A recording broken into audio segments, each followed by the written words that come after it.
Indeed, a very difficult day for Ukrainians. The morning started. First, we already had alerts all over the night, and then we had several explosions over the city. So if you can imagine your skyline just being obliterated by dark smoke, this is what we've experienced this morning. And then we saw those horrific images of a children's hospital that has been hit, with Russia claiming it is a military hospital. However, the pictures prove them wrong. There are children in this hospital.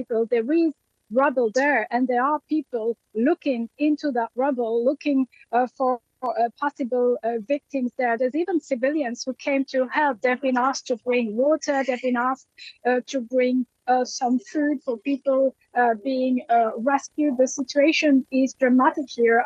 I've been covering those attacks day in, day out, not only in Kyiv, but also elsewhere. And here in Kyiv, this is the worst attack I've seen, at least since January 2nd, where the city was equally targeted. There's been another round of missiles being fired at Kyiv earlier, maybe half an hour ago, and then 3 people died on the left bank of the city. So it is an apocalyptic day for Ukrainians, and here in particular in the capital, Kyiv. Yeah.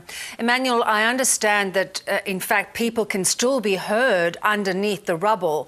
So it could take some time, and it's probably going to be a desperate race to try and save people if they are still there and underneath the rubble.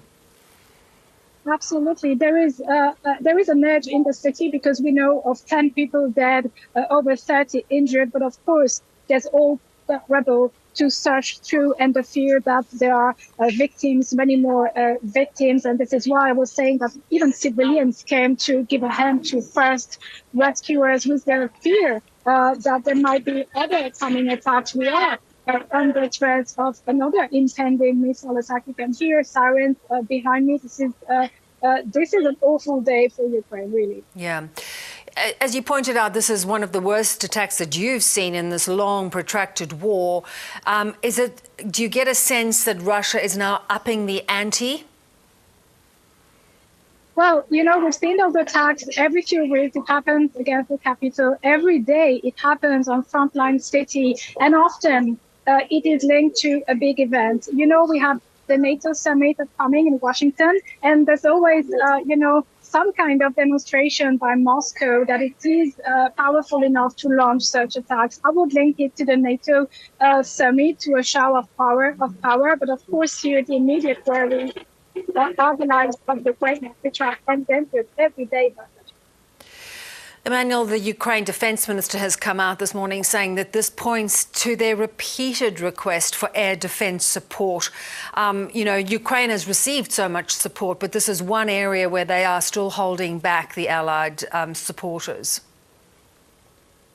Absolutely, and this is why you will always have such requests from the Ukrainian government, because we see such attacks.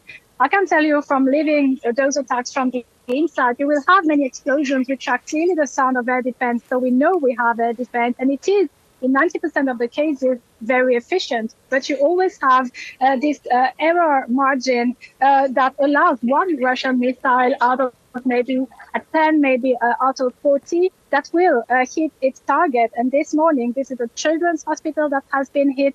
There's also another area that has been hit is a metro station completely damaged. Those are civilian infrastructures that are being targeted, and this is why Ukraine is asking for more Patriot system, more air defense system to close its sky. Yeah. Emmanuelle, really appreciate you joining us. It's going to be a very long day as this plays out. Thank you.